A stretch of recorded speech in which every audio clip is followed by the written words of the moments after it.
प्रशांतात्मा विगतभिर् ब्रह्मचारि व्रते स्थितः मनः संयम्य मच्चित्तो युक्त आसीत मत्परः।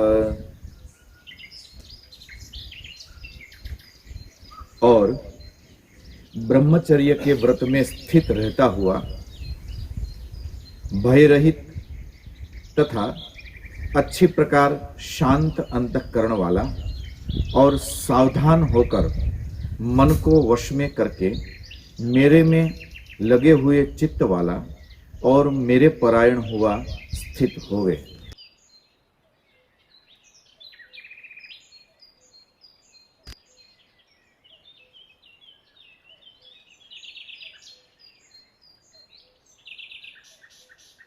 तो सज्जनों, मुस्कुराइए। आप सभी को मेरा प्रणाम। जय सिया राम। कन्या गुरुकुल के लाभार्थ मानवता मिशन द्वारा आयोजित इस आत्म संयम चिंतन सत्र में आपका स्वागत है। आत्म संयम की इस यात्रा में जब इस मंत्र पर हम विचार कर रहे थे, भगवान श्री कृष्ण अपनी अंतर गुहा में, अपने हृदय मंदिर के भीतर, अपने स्वात्म बोध के साथ, उस अनंत के साथ, उस परमात्मा के साथ एकाकार होकर स्थिर रहने के लिए अब एक ध्यान की एक विधा हमें सिखा रहे हैं, जिसके विषय में विगत दिनों से हम चर्चा कर रहे हैं और ध्यान पूर्वक हम इसका अभ्यास भी आप करते ही होंगे, ऐसा मुझे आपके प्रति विश्वास है। मैं पुनः आपसे आशा करता हूं कि ध्यान का वो अभ्यास बीच में मत छोड़िएगा। कुछ समय के लिए अपने इस अभ्यास को चालू रखिएगा। भगवान श्री कृष्ण कहते हैं कि प्रशांतात्मा विगत भी, जिसका मन एकदम शांत हुआ है, जिस विषय पर हमने चर्चा की, किंतु एक प्रश्न खड़ा होता है कि मन शांत भी हो जाए, कुछ क्षण के लिए जब हम अनुलोम विलोम करते हैं तो इस सकारात्मक ऊर्जा के साथ हम अपने मन को, हम अपने अंतरात्मा के साथ अवस्थित हो सकते हैं। यह आपके लिए बहुत अच्छी खबर है कि एकाध क्षण आप अपने इस निज अनुभव के साथ बने रह पाते हैं। बाकी कुछ लोग कितना भी प्रयत्न करो, चंचलम ही मनः कृष्ण, इतना मन चंचल होता है कि 2 क्षण के लिए भी उनका बंदर ठीक से बैठने को तैयार नहीं होता है। प्रशांत आत्मा। और इसलिए अपनी इस अवस्था को और ज्यादा मजबूत बनाने के लिए मैंने आपको एक दर्शन दिया था कि जैसे कोई शिष्य अपने सदगुरु की सन्निधि में पहुंचता है, जब आपके भीतर अपने सदगुरु के प्रति जब एक पूर्ण श्रद्धा होती है, यही पूर्ण श्रद्धा आपके भीतर एक परम शांति का उदय करती है। यदि अब इस संसार में सदगुरु का शरीर नहीं है, तो सदगुरु के द्वारा आपको प्राप्त वो वचन, वो सूत्र, वो सिद्धांत, वो आपकी उपासना पद्धति, जब शिवालय में आप जाओ और भगवान शंकर के ऊपर जब आप अभिषेक करते हो, तो उस समय आपको शिवलिंग के अंदर आपके भीतर का वही आत्मलिंग, ज्योतिर्लिंग का आपको दर्शन होता हो। ऐसा लगे कि जैसे आपके हृदय गुहा से निकलकर अब इस मंदिर के भीतर आज शंकर पहुंच चुके हैं। इस प्रकार अपने अनुभव को व्यापक करना प्रशांत आत्मा। किंतु मन ज्यादा देर शांत रह नहीं पाता है। आपने भी अभ्यास किया होगा। तो सज्जनों, मुस्कुराइए, सीधे बैठिए, आंख बंद कीजिए, गहरी सांस लीजिए, शांत हो जाइए, अपने श्वास को छोड़िए, फिर गहरी सांस लीजिए। मन को उस संकल्प से भरिए कि ब्रह्मांड की पूरी सकारात्मकता इस समय आपकी ओर ऊर्जावान होकर गति कर रही है। प्रसन्न होइए, मन को शांत करिए, गहरी सांस लीजिए। इस प्रकार अनुलोम विलोम का अभ्यास करते रहे। इस अनुलोम विलोम के अभ्यास के साथ भगवान श्री कृष्ण के इस सूत्र पर अपने विचार को आगे दौड़ाते हैं।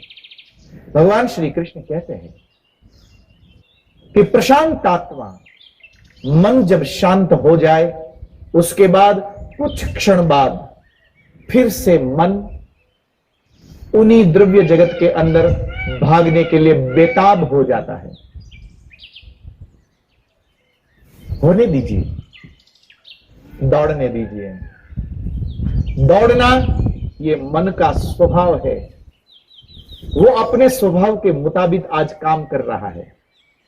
जरूर आपको ध्यान करने में असुविधा हो रही होगी। आज ये तीसरी बार हम इसी ध्यान के विषय में चर्चा कर रहे हैं। तो आपको लग रहा होगा कि इतने दिनों से हम ध्यान के विषय में अभ्यास कर रहे हैं, उसके बावजूद भी मेरा मन स्थिर नहीं हो पाता है। वो मन इसलिए नहीं स्थिर हो पाता है क्योंकि कुछ छूट जाने का भय अभी भी आपको सता रहा है। भगवान श्री कृष्ण कहते हैं कि विगत भी, जिसने अपने भीतर के भय को अब छोड़ दिया है, छोड़िए उस डर को, क्योंकि यहां पर छूटने के लिए और कुछ भी बचा नहीं है। क्योंकि सच यह है कि पश्यान्निशम जगदिदम क्षणभंग निष्ठः वैराग्य राग रसिको भव भक्ति निष्ठः।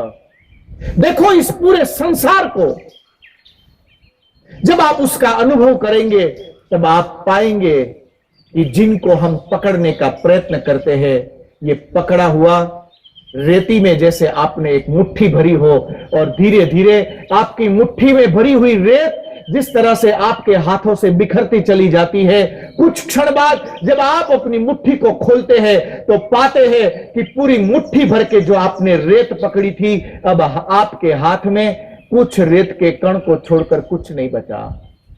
पश्यान्निशम जगदिदम क्षणभंग निष्ठः। देखो इस पूरे ब्रह्मांड को, देखो इस संसार को, जिन वस्तुओं को, जिन पदार्थों को आपने अच्छा, टिकाऊ और उपयोगी समझकर आप उठाकर खरीद कर लाए थे, आज आपके घर में उसकी हालत क्या है। परिस्थिति तो तब पैदा होती है कि जब डस्टबिन उठाने वाला भी आपसे उसको उठाकर ले जाने का जब चार्ज लगाए, तब मन आता है कि इस कूड़े को मैं क्यों उठाकर लाया था। जितना भी द्रव्य है, ये सारा द्रव्य वास्तव में जैसे आपने रेत की मुट्ठी भरी हो और धीरे धीरे वो रेत आपकी मुट्ठी से सरकती रहती है, उसी प्रकार पश्यान्निशम जगदिदम क्षणभंग निष्ठः। और इसलिए महर्षि वेदव्यास हमें एक मार्ग दिखाते हैं कि वैराग्य राग रसिको भव भक्ति निष्ठः। अपने वैराग्य की ओर, अपनी आत्मनिष्ठा की ओर, अपने आत्म संयम की ओर यात्रा प्रारंभ कर लीजिए, क्यों यही शाश्वत है, यही आपके लिए है। बाकी सब कुछ आपके हाथ से छूटने ही वाला है। कल छूटे, आज छूटे, परसों छूटे, छूटने का क्या है। जिसको जाना ही है तो कल चला जाए, आज ही चला जाए। कुछ निकल जाएगा, कुछ खो जाएगा। ये जो कुछ खो जाएगा, ये जो कुछ जो है, ये वास्तव में कोई द्रव्य नहीं, आपके भीतर आपके द्वारा बांधा हुआ आपका अपना अहंकार है। 2 दिन हुए मैं ऑफिस नहीं गया। यदि आज भी ऑफिस न जाऊं तो सच यह है कि ऑफिस में काम करने वाले आपके सारे लोग आज बड़े राजी है कि अच्छा है आज वो बला आई नहीं है। नहीं तो ये बताता रहता कि ये मत करो, ये करो, ऐसा क्यों नहीं करते हो, आपको ये अभी लेकर आना था। आपकी पूरी ऑफिस आज राजी इसलिए है क्योंकि आप उनको सताने के लिए वहां पर नहीं हो। पर जैसे ही ध्यान में उतरोगे तो आपका मन ऑफिस की ओर इसलिए नहीं भागता है। अपने मन को व्यर्थ के विवादों में मत फंसाना, वृथा अपने मन को उस भ्रष्टाचार की ओर मत खींच के ले जाना कि मेरे बगैर ऑफिस कैसे चलेगी, ये मेरे बगैर घर कैसे चलेगा, मेरे बगैर देश कैसे चलेगा, मेरे बगैर शहर कैसे चलेगा, मेरे बगैर ऑफिस कैसे चलेगी, मेरे बगैर बच्चे क्या करेंगे, मेरे बगैर मेरे मित्र का क्या होगा। ये मेरे बगैर सोचने वाले जितने लोग हैं उनमें से बहुत सारे लोग आज जा चुके हैं।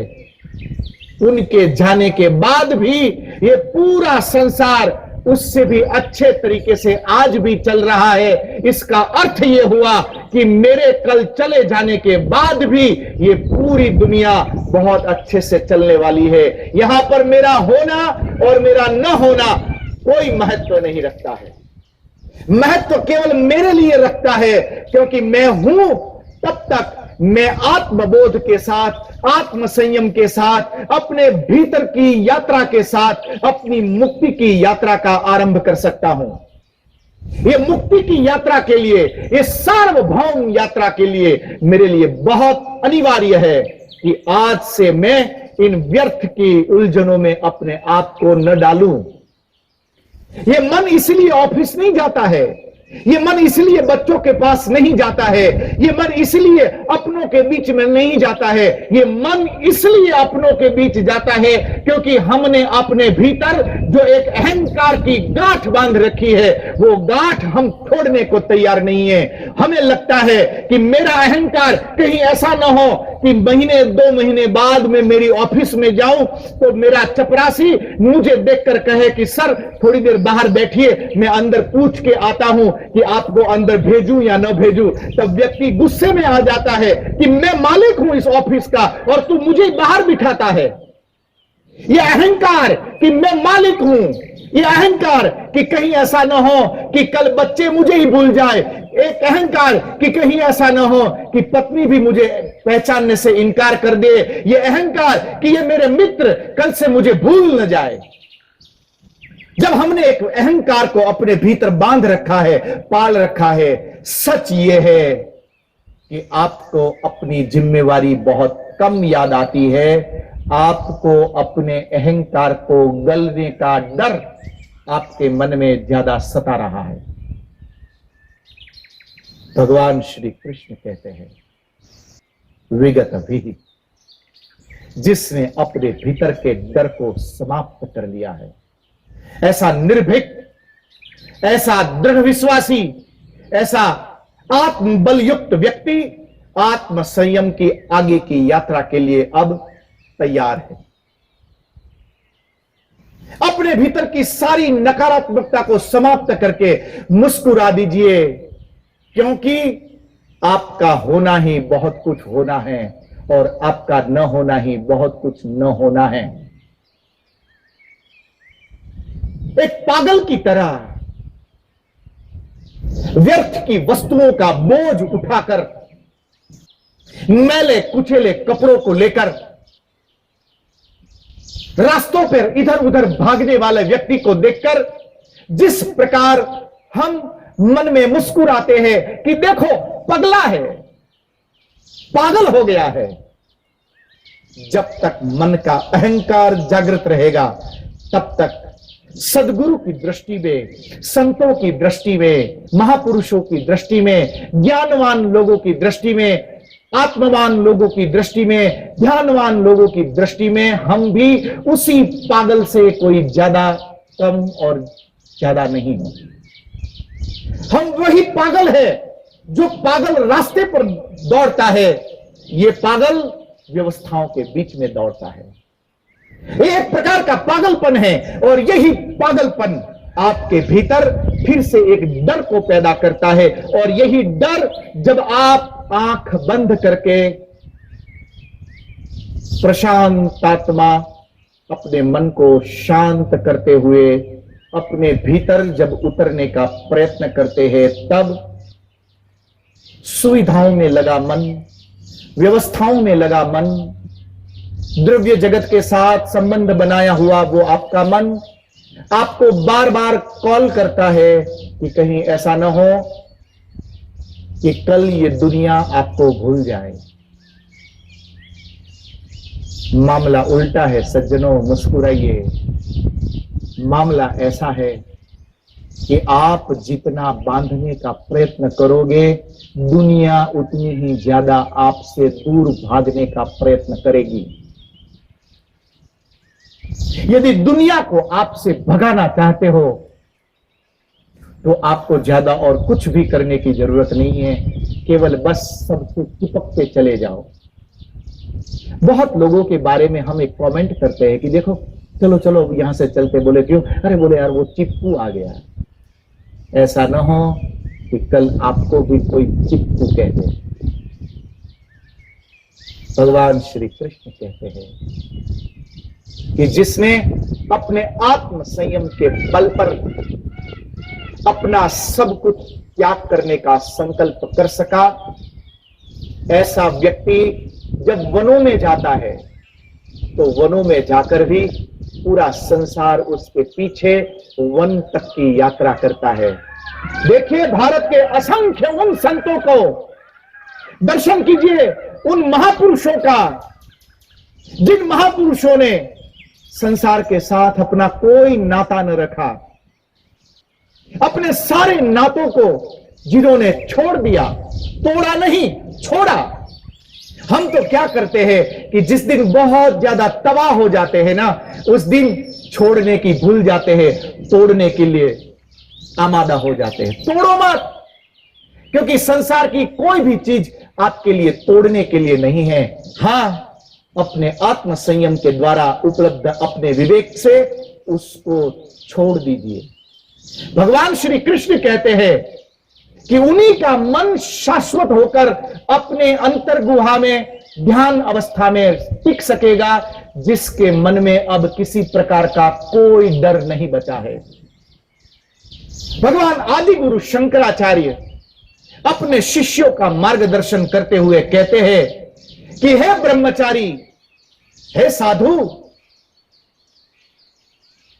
कौपीनवंतः खलु भाग्यवंतः, जिसने सब कुछ छोड़ा, यहां तक कि जिसने अपने कौपीन तक को भी छोड़ दिया, अथवा केवल एक कौपीन पहनकर जो आज अपनी सारी सुविधाओं को छोड़कर जो घर से बाहर निकलने के लिए, जंगल तक की यात्रा करने के लिए जो हिम्मत कर सका, ऐसे हिम्मतवान लोग ही इस दुनिया के अंदर भाग्यशाली है। बाकी तो सब अपने प्रारब्ध को भोगत रहे। इस भाग्य को प्रारब्ध अपने जगाने के लिए भगवान आदि गुरु शंकर कहते हैं कि जिसने अपने आकाश को अपना चद्दर बनाकर जिसे ओढ़कर जो बैठा है, पृथ्वी का जिसने आसन बनाया और उस आसन पर जो विगत श्रम होकर, शांत होकर, एक अवधूत की तरह गायति रेवा रव मधुरम हर हर ओम ओम हर हर ओम ओम, इस प्रकार ब्रह्मनाद के साथ, ब्रह्म के साथ जो अपने अस्तित्व को एकाकार करता हुआ नर्मदा के किनारे पर, नर्मदा की उन लहरों के ऊपर ब्रह्म के नृत्य का अनुभव करता हुआ जब कोई अवधूत जब अपनी आत्मनिष्ठा में बैठता है, तो नारेश्वर जैसे धाम पर व्यक्ति दर्शन के लिए इसलिए पहुंचना चाहता है कि वहां पर उस ब्रह्म का हमें भी अनुभव मिल सके। जिसने हिम्मत दिखाई, जो डरा नहीं, जो छोड़ने के लिए तैयार हुआ। एक बड़ी मजेदार एक रहस्य की बात है कि जो महापुरुष, जो संत, जो सन्यासी, जो साधु सब कुछ छोड़कर इस दुनिया को निकले, आज ये पूरा संसार उनको याद करते हुए गुरु पूर्णिमा के दिन नम आंखों उनके चरणों के सामने झुकते हुए नजर आते। रामकृष्ण देव को याद करते ही अपने भीतर वो विवेकानंद तो जागृत हो जाता है। अपने सदगुरु का स्मरण करते ही सदगुरु की वो चेतना हमारे भीतर प्रकट होने लगती है। क्यों? क्योंकि जिन्होंने सब कुछ त्याग करने की हिम्मत दिखाई। इसलिए भगवान श्री कृष्ण यहां पर कहते हैं कि जो भय रहित हुआ, जिसका मन शांत हो सका है,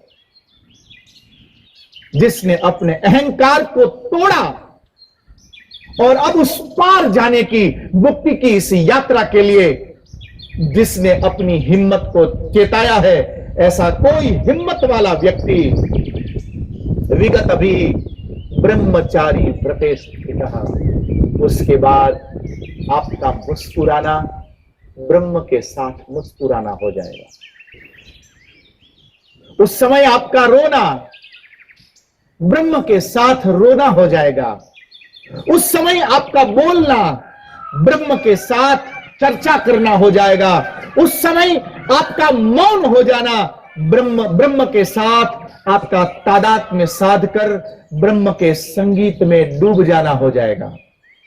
उस समय आपका चलना ब्रह्म की यात्रा के लिए, मुक्ति की यात्रा के लिए आपका अग्रसर होना हो जाएगा। कोई बुद्ध जब वन को छोड़कर जब शहरों की ओर यात्रा करते हैं, तो यदि भौतिक दृष्टि से देखे तो बहुत सारे लोग उस जमाने में भी हंसे होंगे कि देखा इस सन्यासी को, एक दिन भागा था जंगल में, आज फिर से उसको आना पड़ा न शहर में। कोई साधु, कोई महापुरुष इसलिए जंगल को छोड़कर शहर में नहीं आता है, केवल इसलिए आता है क्योंकि अब उसकी प्रज्ञा, उसकी ब्रह्मनिष्ठा अब करुणा में परिवर्तित होना प्रारंभ हो चुकी है। इसलिए पूज्यपाद मुरारी बापू जब अपनी ज्ञान सत्र में जब सत्य, प्रेम, करुणा की चर्चा करते हैं तो ऐसा लगता है कि उस महापुरुष ने रामचरितमानस की साधना करते करते, इस जगत के अंदर यात्रा करते करते अपनी गुरु निष्ठा, अपनी ब्रह्म निष्ठा, अपनी मंत्र निष्ठा, अपनी शास्त्र निष्ठा के द्वारा उन्होंने अपने जो अंतरात्मा में जो दर्शन किया, आज उनकी करुणा सत्य, प्रेम और करुणा के नाम से प्रवाहित होने लगती है। जब पूज्यपाद स्वामी सत्यमित्रानंद गिरि जी महाराज जैसे कोई सिद्ध पुरुष जब अपने शिष्यों के साथ बैठकर अब सौंप दिया इस जीवन का सब भार तुम्हारे हाथों में, ये कहते हुए जब उस अनंत को पुकारते हैं, तो ये अनंत को पुकारना अपने अहंकार को गलाकर उस ब्रह्म निष्ठा के अंदर अपने साधकों के साथ उस ब्रह्म निष्ठा में स्थिर होने की उनकी एक करुणामयी विवेक की एक व्यवस्था है। कोई साधु इसलिए किसी के पास नहीं आता है। मैंने किसी महापुरुष के द्वारा सुना है कि कोई साधु, कोई सन्यासी जब किसी गृहस्थ के घर अथवा कोई सद्गुरु जब किसी गृहस्थ के घर आकर बैठता है और जब उसके घर बैठकर जब रोटी पाता है तो वो किसी रोटी के मोहताज नहीं होता है। एक सन्यासी बिहार जंगल के अंदर, हिमालय की किसी दूर सुदूर कुंदरा के अंदर जाकर यदि वो अपने मन को स्थिर करता हुआ बैठ जाए तो मां अन्नपूर्णा स्वयं उसके अन्न की चिंता करती हुई बिहार जंगल में और उस हिमालय की भीतरी कुंदरा तक मां अन्नपूर्णा उसकी अन्न की व्यवस्था करने पहुंचती है। जिसकी रोटी की व्यवस्था मां अन्नपूर्णा करती हो, उस सन्यासी को क्या जरूरत है कि वो यात्रा करता हुआ किसी शहर में आए, किसी गृहस्थ के घर बैठे, मुस्कुराए और उसके घर की रोटी पाए। वो लोग भाग्यशाली है जिनके घर उनके सद्गुरु ने बैठकर रोटी पाई थी। वो लोग भाग्यशाली है, उनके जन्म जन्मांतर के वो पुण्य आज उदय हुए कि जिनके प्रांगण में बैठकर उनके सद्गुरु ने बातें करते हुए, मुस्कुराते हुए, शास्त्रों की चर्चा करते हुए एक दिन भोजन पाया था। वो भोजन पाने का वो जो स्थान है, वो स्थान उनके लिए किसी केदारनाथ के मंदिर से कम नहीं है, जहां पर ब्रह्म स्वयं समाधि में आकर बैठा हो। वो स्थान उनके लिए किसी यात्रा धाम से कम नहीं है, जिस घर के जिस कोने पर, जिस सिंहासन पर कोई साधु, कोई सन्यासी, कोई सद्गुरु आकर महापुरुष बैठे हो। हम ये यात्रा क्यों करते हैं? इस यात्रा के पीछे केवल एक ही उद्देश्य होता है कि इन महापुरुषों के चरणों की यात्रा करते करते हम अपने भीतर के अहंकार को गला सके। आज मुझे पूज्यपाद रंगअवधूत जी महाराज की याद आती है। देखिए उस महापुरुष को। कभी आप नारेश्वर की यात्रा करो तो पाओगे